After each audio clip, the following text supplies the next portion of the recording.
ከምርህ በእነዚህ ደብተሮችን በኤክሴል መቆጣጠር አስጠልቶ ለመቀየር ከመጣ የአራት የአምስት ደቂቃ ቪዲዮ ማየት አይከብድም። አይከብድም ብቻ ሳይሆን በእርግጠኝነት ተገብረዋለህ።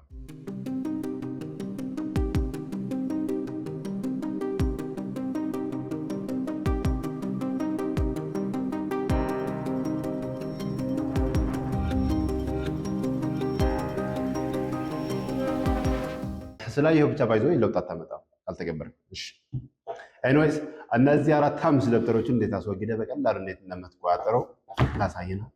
ነጋዴን አይደለ? መጀመሪያ ስትጀምር አካውንት ይፍጠሩ ስትለው መጀመሪያ ኔክሳ ትራከርና ውለድ አድርገህ አካውንት ይፍጠሩ ስትለው ንግድ የሚለው መርጠሃል። እነዚህ የምነግርህን አሁን ቀጥዬ የምነግርህን አራት አምስት ስቴፖች መጀመሪያ የምታደርጋቸው ነገሮች ብቻ ናቸው። አንዴ ብቻ የምታደርጋቸው ከዛ በኋላ የማታያቸው ነገሮች ናቸው። መጀመሪያ ስትከፍት ያለህን መጋዘን ወይም ሱቅ መልተዋል አይደለ? ከዛ ግን ተጨማሪ መጋዘን ወይም ብራንች ወይም ቅርንጫፍ ካለ ዌርሃውስ ውስጥ ገባና ያሉን አራትም አምስትም ለምንም አስርም አይሆንም እዛ ላይ ጨምራቸዋለህ። ዌርሃውስ ውስጥ የሚለው ገብተህ ማለት ነው። ያው እዚህ ጋር የምነግርህ ጀነራል ኢንፎርሜሽን ነው። እያንዳንዱ እንዴት እንደምታደርገው ግን ያው ሌላ ቪዲዮ ስላለ እሱን ታየዋለህ። ይሄኛው መጀመሪያ በመቀጠል የምትይዛቸውን እቃዎች አሉ አይደለ? ለምን 1000 አይሆኑም? ትመዘግባቸዋለህ። ኢንቨንተሪ ወይም እቃዎች ውስጥ በመግባት ማለት ነው። ስትመዘግባቸው ከነብዛታቸው እያንዳንዱ መጋዘን 4-5 ካለ እያንዳንዱ ተቆጥሮ እያንዳንዱ ስንት እንዳለና ምን ያህል ብዛት እንዳለው ትመዘግባቸዋለህ። አንዴ ከመዘገብካቸው ከዛ በኋላ አለቅ። እቃዎች የሚለው ጋር ተመልሰህ አትገባም። በኤክሴል ካለ ደግሞ ያው በኤክሴል ኢምፖርት ማድረግ ትችላለህ ማለት ነው።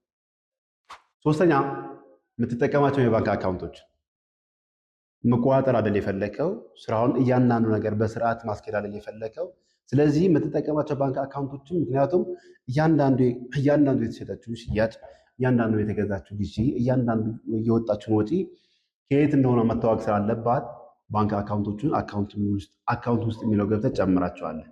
ትጨምራቸው ትክክለኛ የባንክ ኢንፎርሜሽን ወይም መረጃ መሆን አይጠበቅበት። አንተና ሰራተኞች በምትግባቡበት ከጨመርከው በቃ ለአንተ ስለሆነ ምንም ችግር የለም።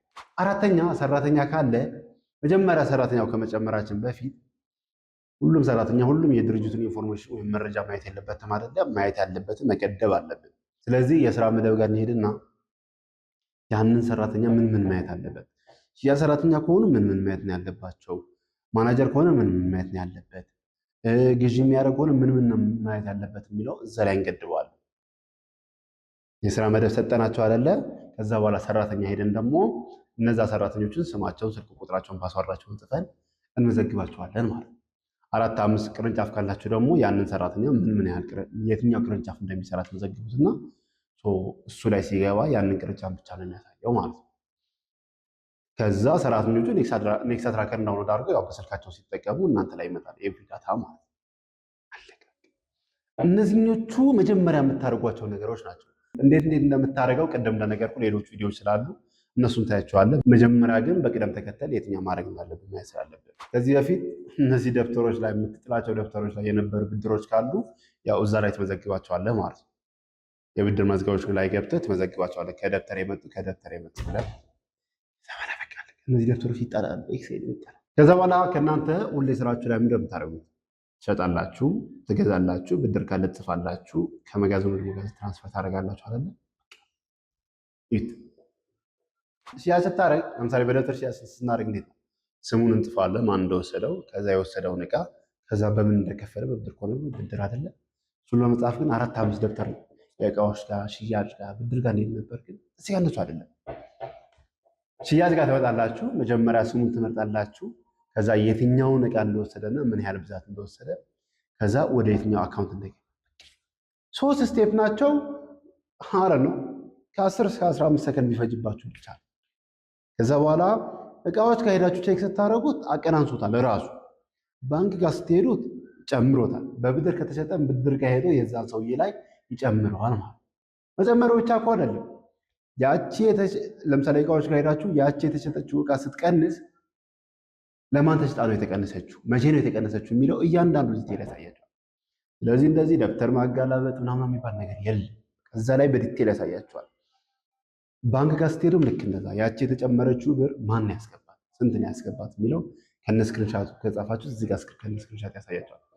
ብድር ጋር ስትሄዱ እንደዛ ያንን ሰውዬ ለምሳሌ ከአንድ ዓመት ተመልሳችሁ ብታዩት ያቺ ብድር ከየትኛው ሽያጭ ላይ የመጣችው ምን ምን ዕቃ ነው የወሰደው የሚለውን እዛ ላይ በዲቴል ያሳያችኋል። እዚህ ከዓመት በፊት እንደዚህ ኳልኩሌሽን ተሳስቼ ምናምን የሚባል ነገር የለም። ካልኩሌሽኑ ከየት እንደመጣ ምናምን ኤቭሪቲንግ እሱ ነው የሚያደርግ። እናንተ ምንም አይጠበቅባችሁ። ይህ ሽያጭ ብቻ ነው። ግዥም ተመሳሳይ ነው። ከየት እንደገዛችሁ፣ ምን ያህል ዕቃ እንደገዛችሁ፣ ከየትኛው ባንክ እንደተከፈለ አይደለ? በቃ ይሄ ብቻ ነው ማድረግ የሚጠበቅባችሁ። ሌላ ሁሉም ራሱ ነው የሚሰራው። እቃዎች ጋር ስትሄዱ ጨምሮ 100 ከነበረባችሁ 50 ከገዛችሁ 150 እንዳላችሁ ይላቸዋል። ለሰራተኛችሁ መናገር ምናምን አይጠበቅባችሁ። በቃ እዛ ጋር ያሳያቸዋል። እነ ቢፎር ኤንድ አፍተር። ባንክ ጋርም ልክ እንደዛ 2 ሚሊዮን ከነበራችሁ 1 ሚሊዮን ዕቃ ከገዛችሁበት 1 ሚሊዮን ዕቃ ገዝታችኋል በዚህ ባንክ በዚህ ቀን ብሎ በቃ እና እቃዎችና ባንክ ላይ እኮ አትጽፉ። ከግዢ ነው ራሱ የሚያመጣው። ብድር ከሆነም ልክ እንደዛ ከብድር ማለት እናንተ ውጭ ሀገር ብትሄዱም ሰርግ ቢኖርባችሁም ቤታችሁ ብትሆኑ በቃ ይችን ክሊክ አድርጋችሁ ማየት ብቻ ነው የሚጠበቅባችሁ። በቃ ሰራተኛችሁ ሲያደርግ 4-5 ደብተር እነዚህ ማጋለጥ አይጠበቅባችሁ። በቃ ቀደም ነገር ብድር የነበረባችሁ ስትከፍሉ ደግሞ የብድር መዝገቦች ጋር ትሄዱና ለምሳሌ አበበ የሚባል ካለ 100 ዝርዝር ካለው 100 ራሱ ነው የሚያቀናንሰው። እናንተ የሚጠበቅባችሁ ሲከፍል መጻፍ ነው።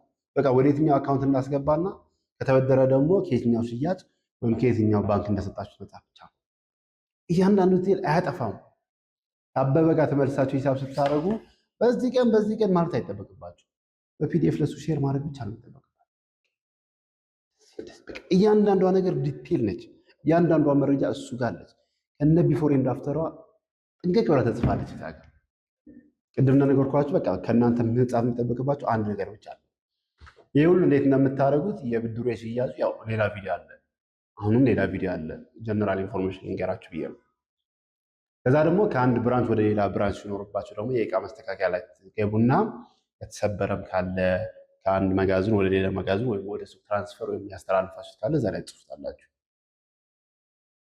የተሰበረች ከሆነችም እዛ ላይ ነው መጻፍ ያለባችሁ። ቢኮዝ ያቺ ዕቃ አንድ ዕቃ ከጠፋች ወይም ከተሰበረች ቁጥሯ ከቀነሰ ከየትኛው እንደቀነሰ መጻፍ ስላለባት ማለት ነው።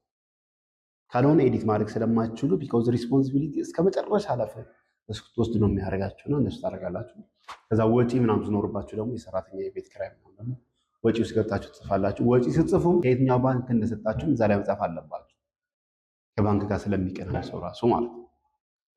ከዛ መጨረሻ ላይ ሆም ፔጅ ላይ ስትገቡ ደግሞ እያንዳንዱ የድርጅታችሁ ሙሉ ኢንፎርሜሽን መረጃ ምን ያህል ሀብት እንዳላችሁ፣ ምን ያህል ባንክ ላይ ምን ያህል እንዳለባችሁ፣ አጠቃላይ የምትሰጡትን ብድር፣ የምትቀበሉትን ብድር ሙሉ መረጃ ሆም ፔጅ ላይ ታገኛላችሁ።